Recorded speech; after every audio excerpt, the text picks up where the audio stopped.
मेरी आँख खुली तो मैंने दादी को सिसकते हुए देखा। वह मेरी बिस्तर के पास बैठी बुरी तरह से रो रही थी। अपनी दादी को ऐसा देखकर हमेशा मेरा दिल तड़प जाया करता था, लेकिन मैं चाहकर भी कभी उनसे कुछ नहीं पूछ सकती थी। अक्सर ही सुबह दादी का ऐसा हाल होता था। कुछ समय पहले मैं एक बार दादी से पूछी थी कि आखिर वह दादा के कमरे से सुबह सुबह बाहर आकर इतना रोती क्यों है, तो दादी ने कोई जवाब नहीं दिया और मुझे डांट दिया। दादी जब भी उनके कमरे से निकलती तो उनका हुलिया बहुत अजीब सा होता। उनकी बिखरे हुए बाल और पुराने कपड़े एक अजीब सी मजबूरी सुना रहे होते थे। यह सिलसिला कुछ साल पहले से शुरू हुआ था और जैसे जैसे मुझे होश आ रही थी, मेरे लिए सब कुछ अचंभित होता जा रहा था। मेरे अंदर एक जुनून सा पैदा हो गया कि मेरे दादा आखिर मेरी दादी के साथ रात भर क्या करते हैं। इस सवाल ने मुझे बेचैन कर दिया था। मैं 16 साल की हो चुकी थी और अब बहुत सी बातें अच्छी तरह से समझने लगी थी। दादी का रोता चेहरा देखकर मुझे किसी मजबूरी की चेतावनी लग रही थी, लेकिन हैरत की बात यह थी कि जब दादी कमरे से निकलती तो वो रो रही होती और जब दादा कमरे से निकलते तो उनके चेहरे पे एक दिलकश मुस्कुराहट होती थी। उन्हें देखकर ऐसा लगता था उन्हीं से वो बिल्कुल जवान हो। वह कुछ न कुछ गुनगुनाते रहते थे, जैसे बहुत खुश हो। और दादी का हाल ऐसा होता था कि दादी दादा के कमरे से निकलने के बाद दोबारा उनके सामने जाने से भी डरती थी। उनका नाश्ता भी मेरे हाथ से ही भिजवा दिया करती थी। खुद किचन में खड़ी रहती और आंसू बहाती रहती, या तो बाथरूम में बंद हो जाती थी। दादी की हालत देख देख कर मुझे बहुत ही तरस आता था। मैं 12वीं क्लास में पढ़ती थी और नाश्ता देने के बाद मैं अपने स्कूल के लिए घर से निकल जाया करती थी, लेकिन सारा वक्त मेरे दिमाग में दादी का ख्याल घूमता रहता था। मैंने कभी किसी सुबह दादा को परेशान या बेचैन नहीं देखा था। वह हमेशा ही बहुत खुशी से नाश्ता करने बैठते थे और उनका चेहरा बहुत खुश दिखता था, जबकि दादी को देखकर ऐसा लगता कि किसी भी पल दादी को कुछ भी हो जाएगा। अक्सर मैं नाश्ता बनाते हुए दादी के शरीर को कांपते हुए भी देखी थी। मेरा दिल चाहता था कि मैं दादी से पूछूं कि दादा रात को उनके साथ क्या करते हैं जो इतना बुरा हाल हो जाता है, मगर दादा के नाम पर दादी के चेहरे पर खौफ आने लगता था। दादी हर रात दादा के कमरे में सोने के लिए नहीं जाती थी, बल्कि वह मेरे साथ ही सोती थी। कभी कभी उन्हें जबरदस्ती दादा अपने साथ अपने कमरे में ले जाते थे। दादी मना करने की कोशिश करती थी, लेकिन दादा उनकी एक न सुनते थे।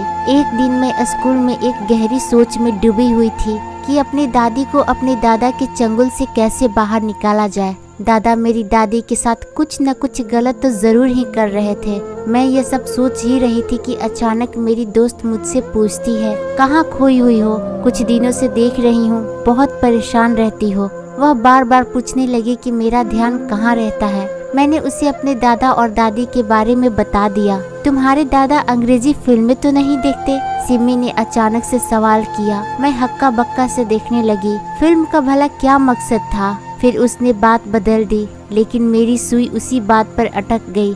आखिर सिमी ने यह सवाल क्यों पूछा था? मैं वापस आई तो दादी का पुराना दोस्त राजेश अंकल बैठे हुए थे। वह अक्सर हमारे घर पर आया करते थे। दादी की बचपन से ही उनसे दोस्ती थी। एक दिन दादा की आवाज़ मेरी कानों में पड़ी, जिसमें मोहब्बत की मिठास थी।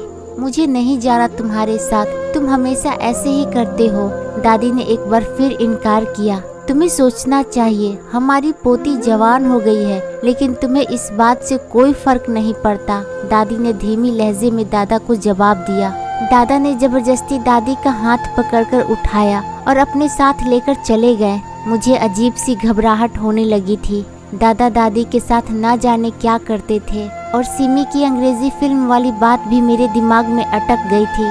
फिर सुबह जब दादी कमरे से बाहर निकली तो उनका कपड़ा फटा हुआ था और बाल बिखरे हुए थे। देखकर ऐसा लग रहा था कि उनके साथ बहुत ही बुरा बर्ताव किया गया हो। मैंने अपने दिल में ठान लिया कि दादा की हकीकत जान कर रहूंगी। इसलिए मैं एक दिन अपनी दादी का चादर लेकर दादा की कमरे में पहुंच गई। दादा की कमरे में धीमी वाली लाइट जल रही थी, इसलिए दादा मुझे समझ नहीं पाए कि मैं कौन हूँ। दादा ने कहा, मेरी खुशनसीबी है कि आज तुम बिना बुलाए मेरे कमरे में आई हो। दादा बहुत खुशी से यह बात कहते हुए मेरे करीब आए मेरे को पकड़कर अपने बराबर पर बैठा लिया। दादा के बराबर में बैठकर मेरा पूरा शरीर कांप रहा था। मैं नहीं जानती थी कि इससे आगे मेरे साथ क्या होने वाला है, लेकिन आज मैं पूरा सच जानना चाहती थी।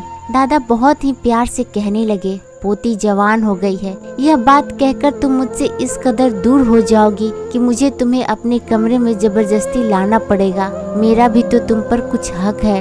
मैं मानता हूँ कि हमारी पोती जवान हो रही है, लेकिन वह इतनी भी छोटी नहीं है कि वह समझ ना पाए कि एक पति और पत्नी एक कमरे में रहते हैं। दिन भर काम करके तू थक जाती है। चल अब तू मेरे साथ सो जा। तुम्हें देखने के बाद मेरे दिल को सुकून मिल गया। यह बात कहते हुए दादाजी अपने तकिए पर मुझे सुला देते हैं। अंधेरी की वजह से वह मेरा चेहरा अच्छी तरह से नहीं देख पाए थे। कुछ देर में वह खुद सो जाते हैं। मैं सोच रही थी कि दादाजी ने तो कुछ नहीं किया। जब दादा अपनी गहरी नींद में चले गए, तब मैं चुपके से वहां से उठकर अपने कमरे में चली जाती हूँ। अब मैं मन ही मन ये सोच रही थी कि आखिर माजरा क्या है। इसलिए मैं जब सुबह स्कूल के लिए निकली तो स्कूल ना जाकर 1-2 घंटे के अंदर चुपके से घर लौट आई। घर पर मैं इस तरह आई कि कोई मुझे देख नहीं सकता। मैं अपने कमरे में बैठी रहती हूँ कि अचानक राजेश अंकल मेरे घर पर आते हैं। मैं अपने कमरे में बैठी बैठी सुन रही थी कि मेरी दादी राजेश अंकल से बातें कर रही हैं। मैं गौर से सुनना चाहती थी कि वह क्या बोल रही हैं। मैं अपने कमरे से बाहर निकलती हूँ और दादी के कमरे के बाहर आकर खड़ी हो जाती हूँ। मैंने दादी के मुंह से जो बात सुनी, वह सुनने के बाद मेरे पैरों तले जमीन खिसक गई। दादी कह रही थी कि वह दादा को छोड़ देगी और राजेश अंकल के साथ शादी कर लेगी। यहाँ तक कि वह बोल रही थी कि अपने ही पोती के सामने मैंने उसके दादा को बदनाम कर दिया है। मैं जानबूझकर सुबह सुबह ऐसी हुलिया बनाकर उसके सामने आती हूँ कि वह मुझे देखकर ऐसा महसूस करे कि उसके दादाजी मेरे साथ बहुत ही बुरा कर रहे हैं। यह सुनकर मैं दंग रह गई। अब मुझे समझ में आया कि दादाजी दादी को धोखा नहीं दे रहे हैं, बल्कि दादी दादाजी को धोखा दे रही हैं। मुझे अब बर्दाश्त नहीं हुआ और मैं दादी के सामने आकर खड़ी हो गई।